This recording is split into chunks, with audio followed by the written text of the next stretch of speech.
আমি যখন মোবাইলে রিল দেখি না, তো কিছু কিছু রিল আমি আমার গ্রুপে পাঠাই।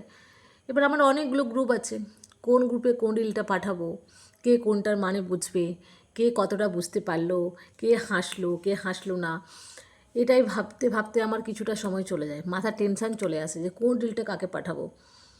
কিছু গ্রুপে আমাকে ভদ্র ভালো রিল পাঠাতে হয়, কিছু গ্রুপে আমাকে খাবারের রিল পাঠাতে হয়, কিছু গ্রুপে আমার পুজো পাঠের ধার্মিক রিল পাঠাতে হয়, আর কিছু কিছু রিল আছে যেগুলো খালি স্পেশালের জন্য উঠিয়ে রাখতে হয়, কারণ ও ছাড়া এই রিলগুলো আবার অন্য কেউ বুঝতে পারবে না। যে গ্রুপগুলো আছে গ্রুপের ফ্লেভার অনুযায়ী আমাকে রিল পাঠাতে হয়, কারণ সব ক্ষেত্রে সব রিল তো পাঠানো যায় না। ও কানা, ও শুনতে পায় না, ও বুঝতে পারবে না, এর চোখে কম দেখে, এর আইকিউ লেভেল কম আছে, ওর বুদ্ধি কম আছে, হ্যাঁ, এমনি ভেবে ভেবে আমাকে রিল পাঠাতে হয়, কে কোনটা বুঝবে কে কোনটা বুঝবে না।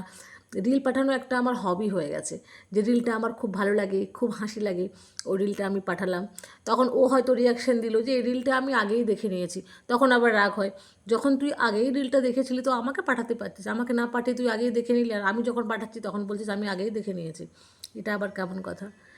বলতে পারেন রিল পাঠানো একটা আমার হবি হয়ে গেছে।